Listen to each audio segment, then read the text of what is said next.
What is good, everybody? It is Spill here, and welcome to another NBA 2K Lab build video. Now, this isn't just going to be any regular build video because today I'll be giving you guys my favorite and most dominant center build in the game. This build is great for just about any game mode, and to be honest with you guys, I've never averaged more rebounds in the rec on any build I've ever made. I've made 99 rebounds, 7-foot threes. I've made a countless number of 7-footers with double 99 rebound, but this build right here easily takes the cake. The rebounds will sometimes literally glitch into my hands because of the size and the attributes I have. Now, this build isn't just limited to elite rebounding, it also gets elite finishing under the rim, especially when I'm grabbing offensive rebounds. So you can turn those second chance opportunities into quick points. Now, this has quickly become my main center build I use when I'm looking to dominate the glass, and honestly, if you're looking for a center build that can do it all, stick around for the whole video because I'm going to give you guys my jump shot, my animations, and some tips along the way to get the most out of this build. Now, without further ado, let's get right into it. I made two different versions of this build, but we're going to start with the one I actually made. And starting off, we're going with 7'1" for the height, 237 pounds, and a max of a 7'10" wingspan. If you guys didn't know, you can get an extra inch of wingspan when going from 7 feet tall to 7'1". So that's going to help a ton when securing rebounds and playing defense. And I honestly think that's a major part of the reason I'm getting some of these unlikely rebounds. But now that we have the foundation of the build, I like to show you guys the physicals next because when I make a build, the height, weight, and wingspan correlate directly to the physical attributes.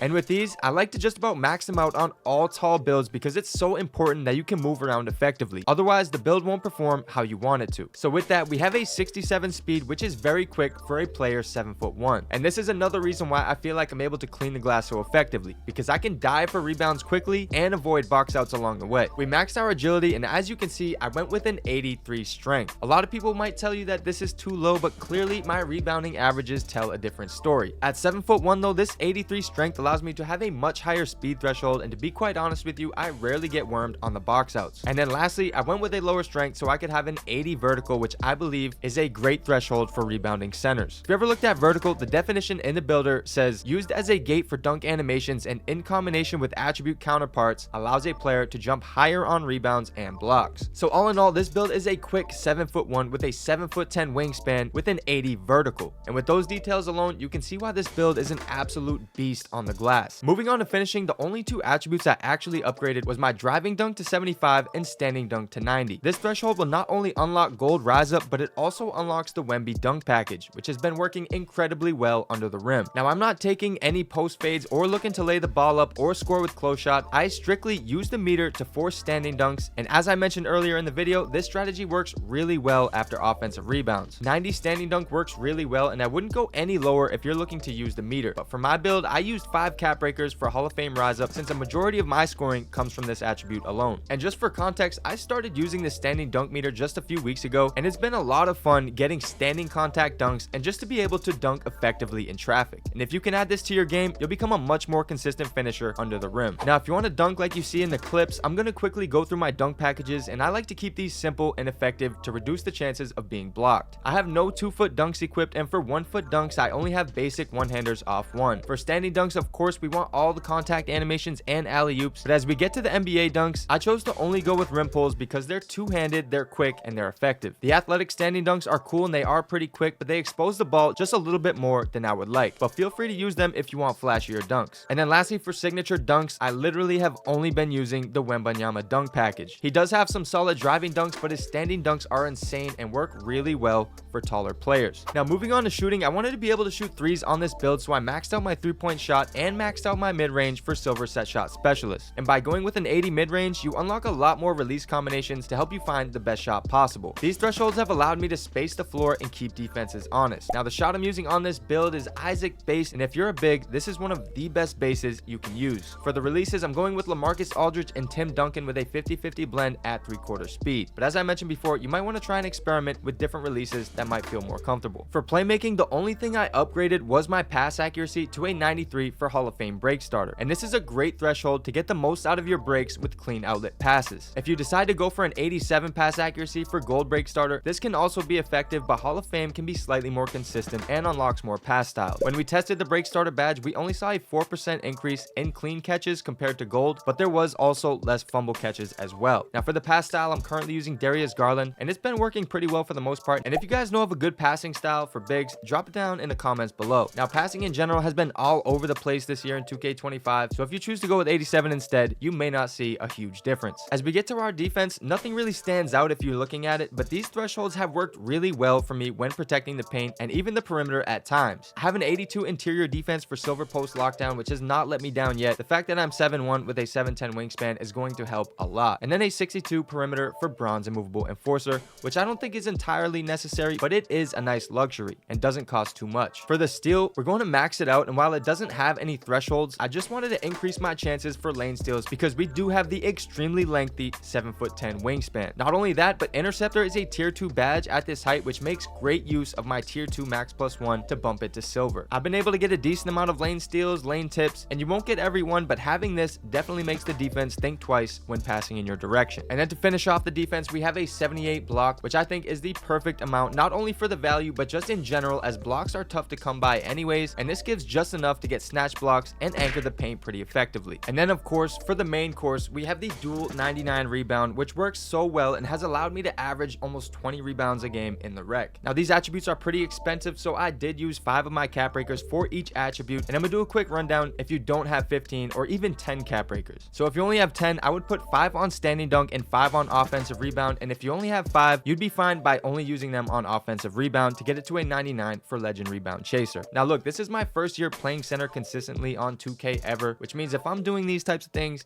you guys can too. I understand a lot of people might have worries or doubts with this build having lower strength, but not only do I supplement the strength by using my tier 1 max +1 on box out beast, but I also use physicality takeover, which increases my strength and both rebounding attributes by +7. And with see the future takeover ability, the box outs are literally impossible to get past. Now these perks and abilities are the main reason I'm able to hold 99% of my box outs, and it's why I prefer speed over strength with these taller builds. So I told you guys I had a second version of this build with more strength, and if you're not sold on the one I just showed you guys, you might want to consider this one. Now it's going to be a lot slower, but you still have at least 60 speed, which is probably the lowest I would go on any center build. This one basically has all the same stats, but with the lower driving dunk, you won't get the Wemby dunk package, but you can still be very effective when using the standing dunk meter. And if you wanted to make your own, I would definitely go with this template. You get all the essentials you need while still being able to cater the rest of the attributes to your playstyle. You have 5 overall left to work with, which means you can go with more post control, higher block, and basically get whatever you want. Now if you enjoyed this video or found it helpful, don't forget to drop a like. We're only 8K subs away from 500K, so I want to thank you all for your continued support. It's been Spill,